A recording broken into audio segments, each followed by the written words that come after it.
Shabbat Shalom, amado pueblo de Israel. Estamos continuando con el estudio de la porción número 43, que tiene por nombre Masei, que significa jornadas. Esta parashá la encontramos en el libro de Números, del capítulo número 33 al capítulo número 36. Y es así como estamos finalizando justo la porción del libro de Números. Estamos finalizando ya el libro de Números para posteriormente continuar con el libro de Deuteronomio. Y bueno, veamos cómo esta porción de la Torá nos describe la travesía del pueblo de Israel desde que salió de Egipto hasta llegar a la tierra prometida. Y ese es justo el inicio. Acompáñame por favor al libro de Números, capítulo 33, versículo número 1 al versículo número 6. Números, capítulo 33, versículo 1 al versículo número 6. Dice: Estas son las jornadas de los hijos de Israel, que salieron de la tierra de Egipto por sus ejércitos bajo el mando de Moshe y Aarón. Moshe escribió sus salidas conforme a sus jornadas por mandato de Yahweh. Estas pues son sus jornadas con arreglo a sus salidas. Versículo 3. De Ramesés salieron en el mes primero. A los 15 días del mes primero, el segundo día de Pesaj, salieron los hijos de Israel con mano poderosa a vista de todos los egipcios.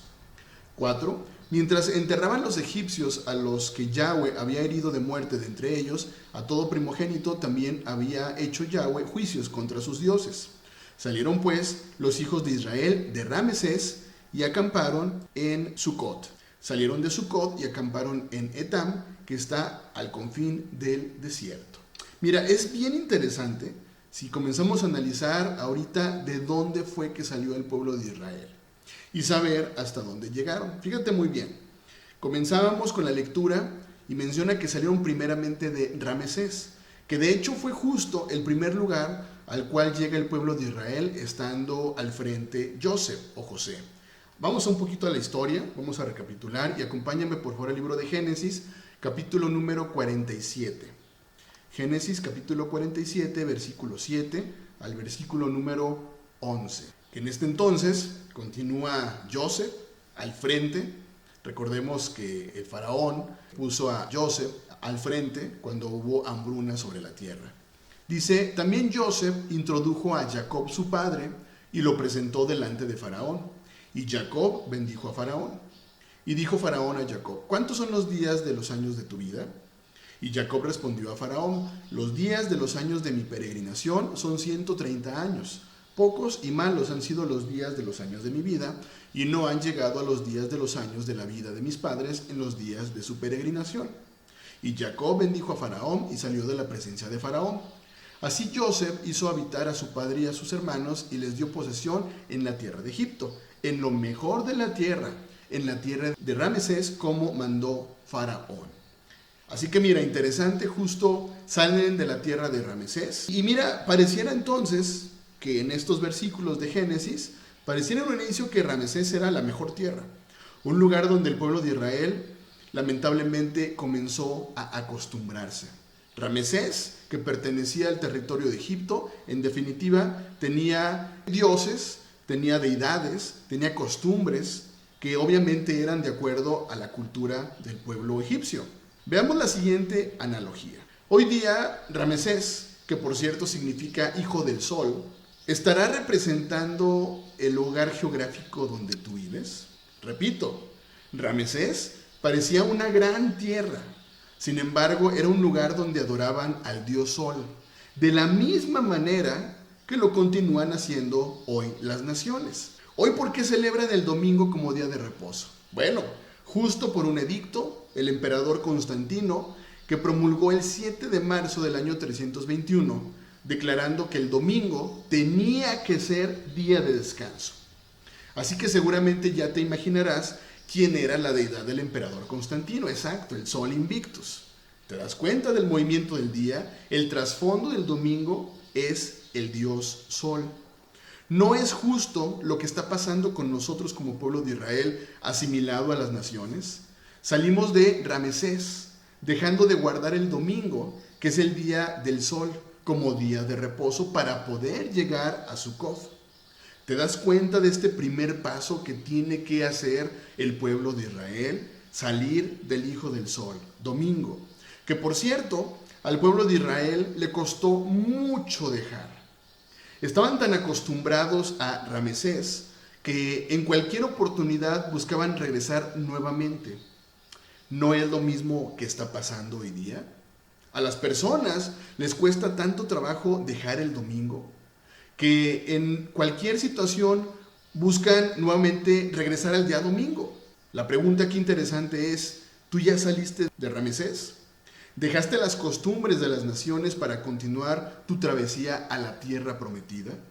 Repito, es imposible entrar a la tierra prometida si tú no das este primer paso. Dejar atrás a Ramsés. Recuerda, la primera generación del pueblo de Israel, ¿qué crees? No pudo entrar en la tierra prometida. Justo porque su deseo era regresar nuevamente a Ramsés. Vamos por favor al libro de Números, capítulo 14, del versículo 26 al versículo número 35, para poder entender todo el contexto. Números, capítulo 14, versículo 26 al versículo número 35. Dice: Y Yahweh habló a Moshe y a Aarón diciendo: ¿Hasta cuándo oiré esta depravada multitud que murmura contra mí? Las querellas de los hijos de Israel que de mí se quejan. Diles: Vivo yo, dice Yahweh, que según habéis hablado a mis oídos, así haré yo con vosotros. En este desierto caerán vuestros cuerpos, todo el número de los que fueron contados de entre vosotros, de 20 años arriba, los cuales han murmurado contra mí. Vosotros, a la verdad, no entraréis en la tierra, por la cual alcé mi mano y juré que os haría habitar en ella, exceptuando Caleb, hijo de Jefone, y Josué, hijo de Nun. Aquí ya no vamos a hablar acerca del tema, pero nada más quiero referirte que Caleb, hijo de Jefone, y Josué, hijo de Nun, fueron las únicas dos personas que van a reconocer la tierra prometida, y son las únicas dos personas que realmente hablan al pueblo de Israel a tomar la tierra prometida. Sin embargo, vemos como el resto del pueblo de Israel que va a visitar la tierra prometida comienzan a decirle al pueblo de Israel: no vayan, porque son más grandes que nosotros, nos superan en número, etc. No voy a hablar acerca del tema, solamente como comentario. Versículo número 31 dice: Pero vuestros niños, de los cuales dijisteis que serían por presa, yo los introduciré a ellos y conocerán la tierra que vosotros despreciasteis. En cuanto a vosotros, vuestros cuerpos caerán en el desierto, y vuestros hijos andarán pastoreando en el desierto 40 años, y ellos llevarán vuestras rebeldías hasta que vuestros cuerpos sean consumidos en el desierto.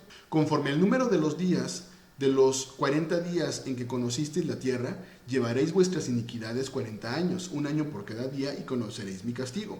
Yo, Yahweh, he hablado, así haré a toda esta multitud perversa que se ha juntado contra mí. En este desierto serán consumidos y ahí morirán. Así que mira, vemos cómo esta primera generación del pueblo de Israel no pudo entrar en la tierra prometida. Lamentablemente, repito, seguía su corazón, seguía su pensamiento en Ramesés. Escucha, Israel, sal de Ramesés, sal de tu zona de confort, sal de todas tus tradiciones, sal de todas tus costumbres que practican las naciones y fija tu mirada en la tierra prometida. No tengas miedo de dejar Ramesés, pues Yahweh estará contigo. ¿Tienes miedo de no tener el recurso económico que recibías en Shabbat? Yo solo te digo, lo que sucedió con el pueblo de Israel, Yahweh les proveyó, les dio todo cuanto necesitaban y todo cuanto pedían. Ayer en la recepción de Shabbat comentábamos que las naciones están tan enfocadas en lo vano, pero nosotros como pueblo de Israel debemos enfocarnos en la nueva Jerusalén. Continuar nuestro camino, continuar nuestra travesía, continuar nuestras jornadas. Primera de Crónicas, capítulo 29, versículo número 15. Porque nosotros, extranjeros y advenedizos, somos delante de ti, como todos nuestros padres, y nuestros días sobre la tierra, cual sombra que no dura.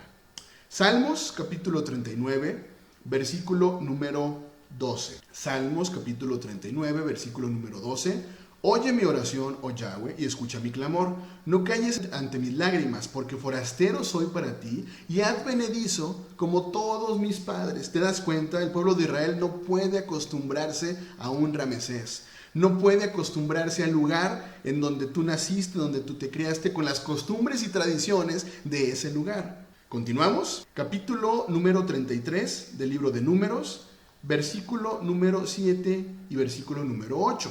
Continúa explicándonos las jornadas, dice, y salieron de Etam y volvieron sobre Pi-Ahirot, que está delante de Baal-Zephón, y acamparon delante de Migdol.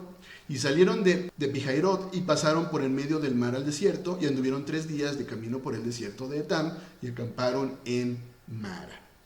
Estamos escuchando nuevamente cada una de las jornadas o las travesías que tuvo el pueblo de Israel hasta llegar a la tierra prometida.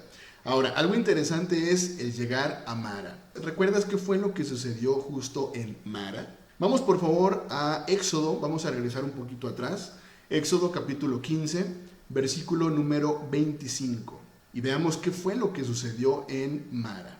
Éxodo capítulo 15, versículo número 25 dice, y Moshe clamó a Yahweh, y Yahweh le mostró un árbol, y lo echó en las aguas, y las aguas se endulzaron.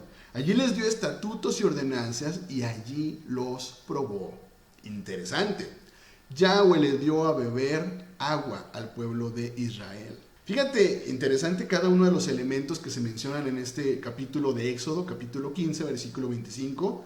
Dice, y Yahweh le mostró un árbol, y lo echó en las aguas, y las aguas se endulzaron. Fíjate bien, madera de un árbol que fue echada en las aguas y las aguas se endulzaron. Se trataría esto de la imagen profética de Yahshua en el madero, que quitó de nosotros las aguas amargas que teníamos que tomar por nuestro pecado.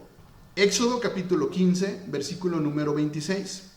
Y dijo, si oyereis atentamente la voz de Yahweh tu Elohim e hiciereis lo recto delante de sus ojos, y diereis oído a sus mandamientos y guardares todos sus estatutos, ninguna enfermedad de las que envié a los egipcios te enviaré a ti, porque yo soy Yahweh, tu sanador. Y mira, hoy en Mara encontramos las aguas que necesitábamos para calmar nuestra sed, la Torá, que se trata del mismo Yahshua, la Torá viviente. ¿No te parece esto interesante? Oseas capítulo 4, versículo número 6. Mi pueblo fue destruido porque le faltó conocimiento. Por cuanto desechaste el conocimiento, yo te echaré del sacerdocio, y porque olvidaste la ley de tu Elohim, también yo me olvidaré de tus hijos. Mira, hoy las personas simplemente no ven la relación de salir primeramente de Egipto, esto es de Ramesés, que representa todas las costumbres y tradiciones de hombres, como lo es el guardar el primer día de la semana como día de reposo, para posteriormente poder recibir la Torah, que es el mismo Yahshua, para que puedas calmar tu sed, para tener vida y en abundancia. ¿Te das cuenta? Lo primero que necesitamos hacer, salir de Ramesés. Todo lo que implica este culto al dios Sol, todo lo que implica costumbres y tradiciones del lugar en donde tú viviste. Números capítulo 33, versículo número 9. Salieron de Mara y vinieron a Elim, donde había 12 fuentes de aguas y 70 palmeras, y acamparon allí. La pregunta aquí importante es, ¿dónde te encuentras tú en este momento? ¿Te das cuenta por qué es que no podemos quedarnos en la religión en la cual nacimos? De pequeñitos, por costumbre, acudíamos a una congregación el día domingo, por costumbre. Por costumbre, terminaba el sermón y continuábamos con nuestro ritmo de vida. Pero ahora que comenzamos a conocer y darnos cuenta del trasfondo de las costumbres y las tradiciones y las palabras de los hombres que se practican en las religiones, ahora la decisión la tenemos cada uno de nosotros. Tal vez para ti la religión fue un proceso de transición.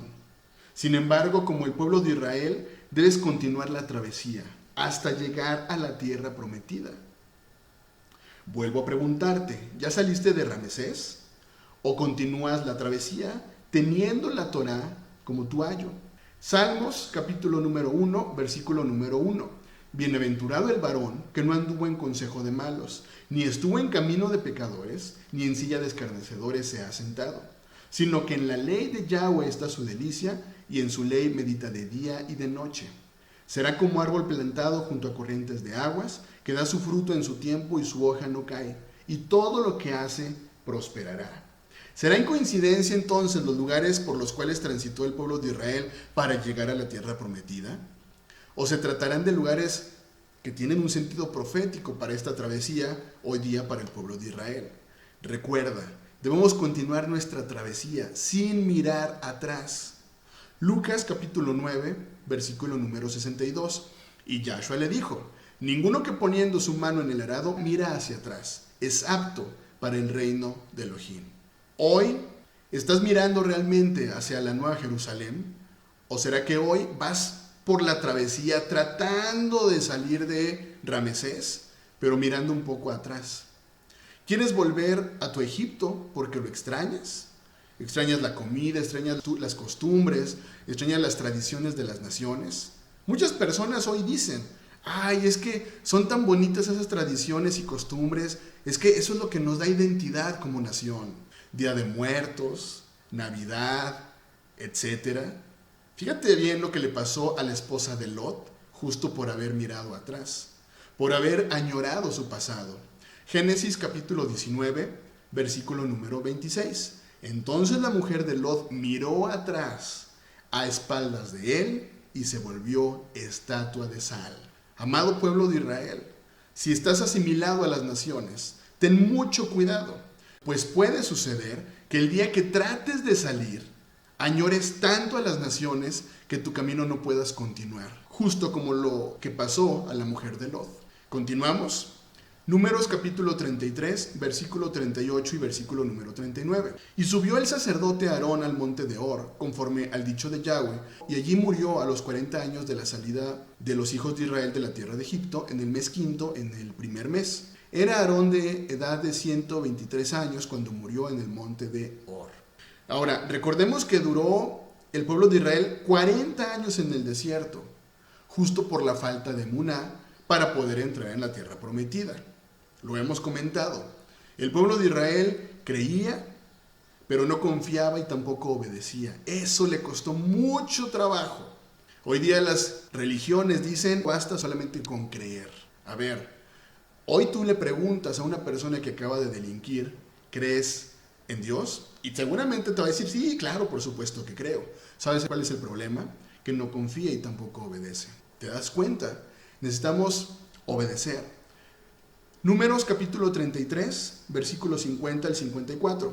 Y habló Yahweh a Moshe en los campos de Moab, junto al Jordán, frente a Jericó, diciendo: habla a los hijos de Israel y diles: cuando hayáis pasado el Jordán entrando en la tierra de Canaán, echaréis de delante de vosotros a todos los moradores del país, y destruiréis todos sus ídolos de piedra y todas sus imágenes de fundición, y destruiréis todos sus lugares altos. Y echaréis a los moradores de la tierra y habitaréis en ella. Yo os la he dado para que sea vuestra propiedad. Y heredaréis la tierra por sorteo por vuestras familias. A los muchos daréis mucho por herencia y a los pocos daréis menos por herencia.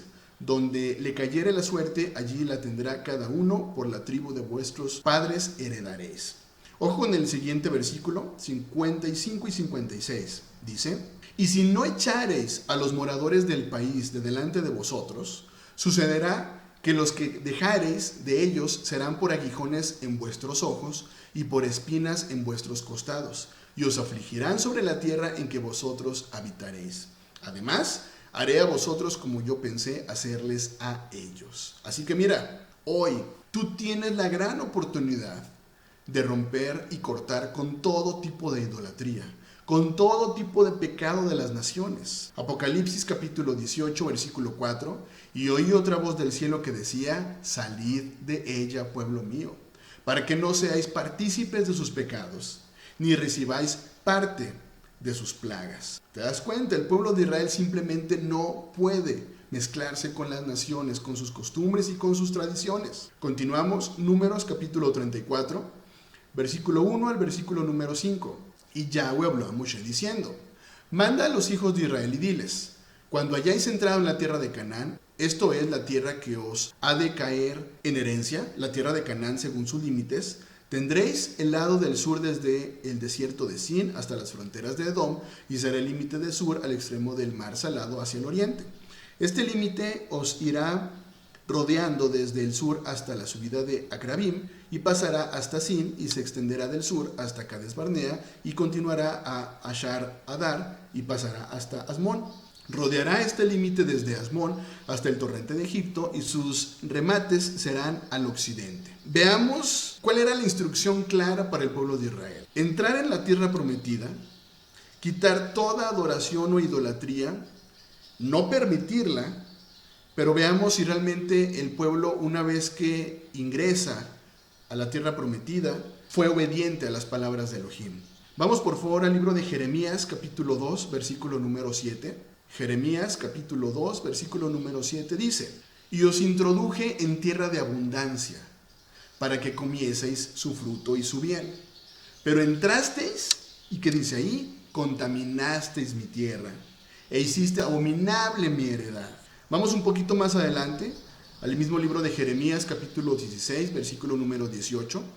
Jeremías capítulo 16, versículo 18 dice, está escrito: pero primero pagaré al doble su iniquidad y su pecado, porque ellos han contaminado mi tierra con los cadáveres de sus ídolos abominables y han llenado mi heredad con sus abominaciones. Mira, lamentablemente el pueblo de Israel se desvió, infringió la palabra de Elohim, tomándola como algo extraño, lo cual las religiones y las palabras de los hombres han continuado enseñando.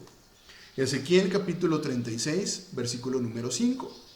Está escrito: por eso así dice el Señor Yahweh, ciertamente en el fuego de mi celo he hablado contra las demás naciones y contra todo Edom, que se han apropiado para sí de mi tierra como posesión, con alegría de todo corazón y con desprecio de alma, para dejarla como presa. Pensaríamos hoy día, bueno, ¿será entonces que ya está todo perdido? Por mucho tiempo nuestros antepasados dejaron de obedecer las palabras del Creador. ¿Qué es lo que nos espera entonces a nosotros? Joel capítulo 2, versículo número 18. Entonces Yahweh se llenará de celo por su tierra y tendrá piedad de su pueblo. Vamos un poquito más adelante, Joel capítulo 3, versículo 1 y 2.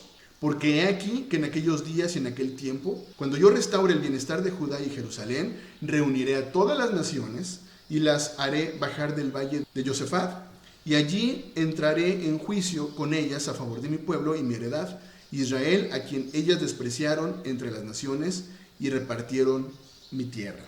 Así que mira, ¿será que todo está perdido? No.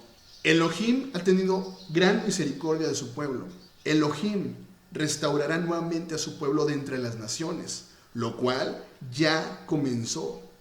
Una vez que la Dabar de Yahweh, que es Yahshua, vino justo a reunir nuevamente a su pueblo. Justo vino por las ovejitas perdidas del pueblo de Israel. Así que mira, el tren ya inició su travesía. La pregunta es, ¿qué vas a hacer tú?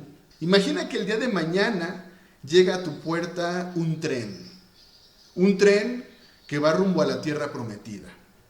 De repente tú abres tu puerta, se abre la puerta del vagón, el cual lleva tu lugar y tiene tu nombre. ¿Qué vas a hacer? Hoy, lamentablemente, es tan común escuchar frases como: ay, Omar, es que yo nací católico, yo nací cristiano, yo nací musulmán y así moriré. Bueno, solamente quiero comentarte que este tren continúa su camino. Y ese lugar, te aseguro, que tenía ya tu nombre escrito, alguien más puede tomarlo. Mateo capítulo 13, versículo 45 al versículo número 50. También el reino de los cielos es semejante a un mercader que busca buenas perlas, que habiendo hallado una perla preciosa fue y vendió todo lo que tenía y la compró.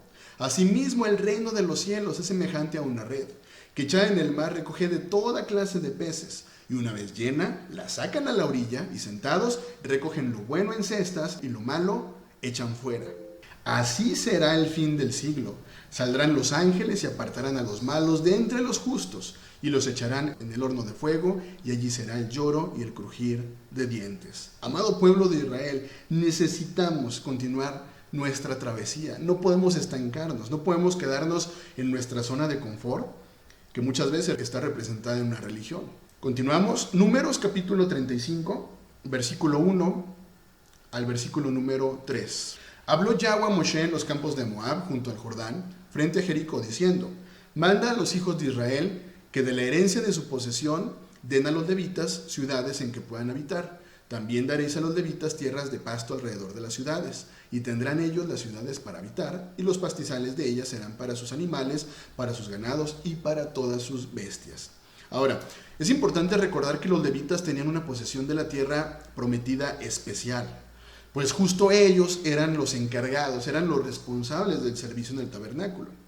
Ahora, ¿por qué los levitas no podían tener tierras en posesión como lo tenía el resto de las 12 tribus? Sencillo, para que no desviaran su enfoque del servicio del tabernáculo. Ayer lo comentábamos justo, para que no se convirtieran en asalariados.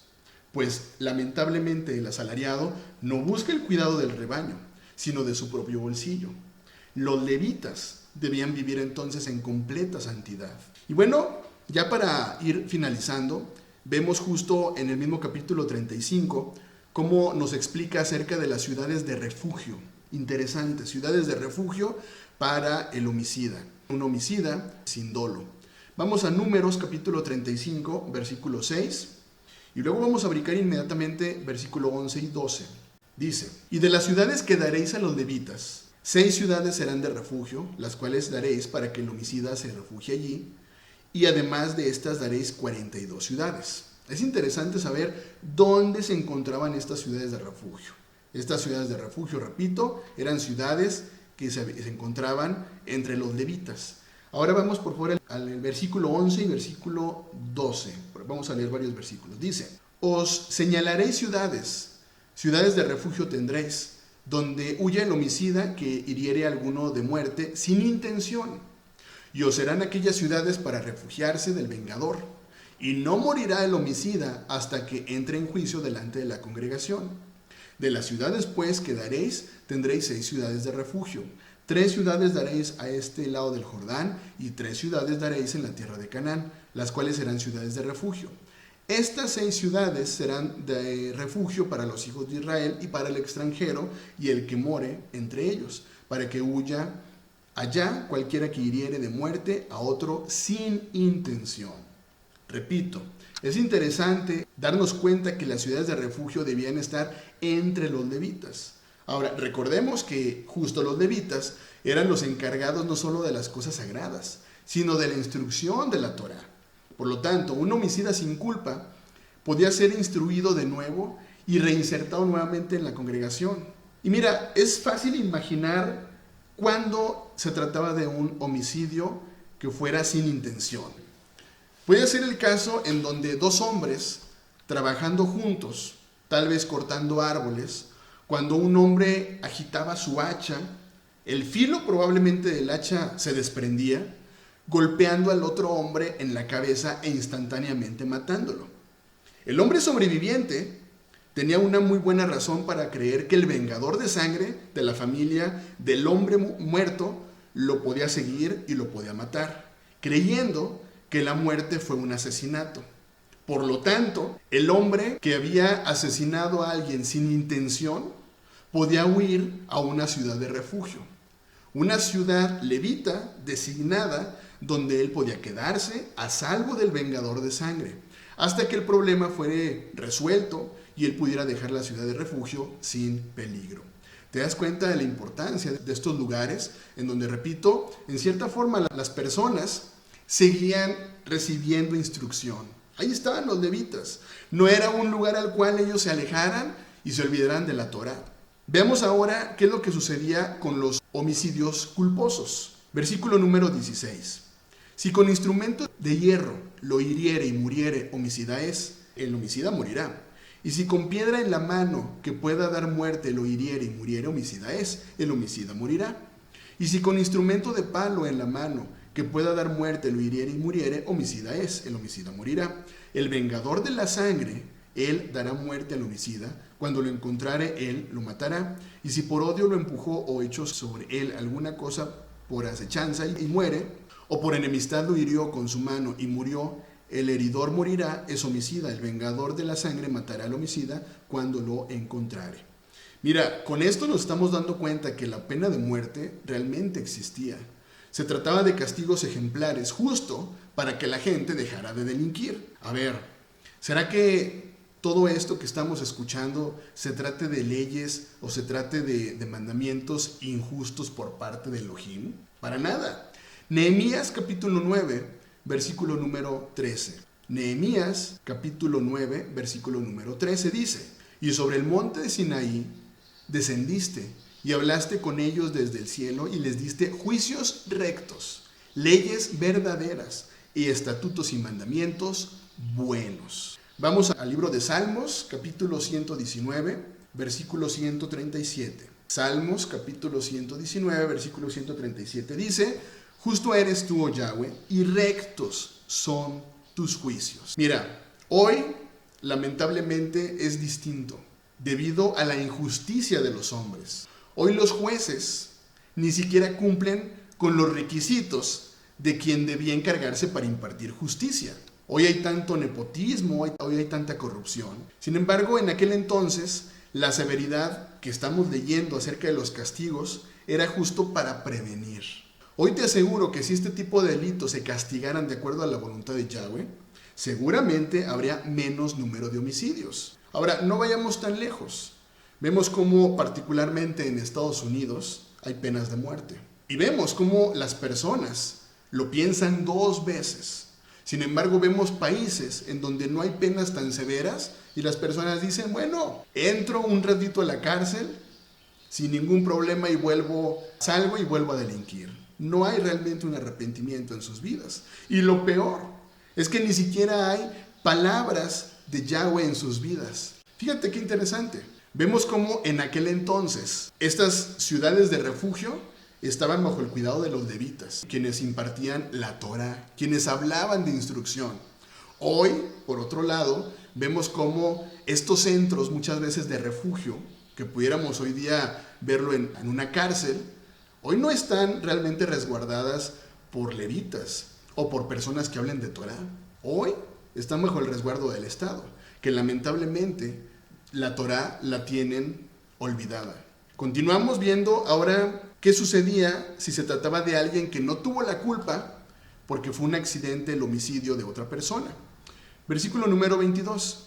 Mas si casualmente lo empujó sin enemistades o echó sobre él cualquier instrumento sin acechanza, o bien sin verlo hizo caer sobre él alguna piedra que pudo matarlo y muriere, y él no era su enemigo ni procuraba su mal, entonces la congregación juzgará entre el que causó la muerte y el vengador de la sangre conforme a estas leyes. Y la congregación librará al homicida de mano del vengador de la sangre, y la congregación lo hará volver a su ciudad de refugio, en la cual se había refugiado, y morará en ella hasta que muera el sumo sacerdote, el cual fue ungido con el aceite santo. Ahora, es interesante, repito, el darnos cuenta que las ciudades de refugio trataban de lugares en medio de levitas. Repito, para que las personas tuvieran muy en cuenta la Torá como su ayo, que no se olvidaran de ninguno de los mandamientos, a fin que tuvieran largura de días. Recuerda, amado pueblo de Israel, la Torá de Yahweh, que es el mismo Yahshua, es perfecto. Salmos capítulo 19, versículo número 7. Salmos capítulo 19, versículo número 7 dice: la Torá de Yahweh es perfecta, que convierte el alma. El testimonio de Yahweh es fiel, que hace sabio al sencillo. Salmos capítulo 119, versículo número 1. Bienaventurados los perfectos de camino, los que andan en la ley de Yahweh. Y es así como estamos finalizando el libro de Números con gran enseñanza. Y bueno, Hazak, Hazak, Benihasek, sé fuerte y nos fortaleceremos. Que la palabra del Creador siga transformando nuestra vida y nuestro entendimiento. Que tengas un muy bendecido inicio de semana. Shavua Tov. Bendiciones.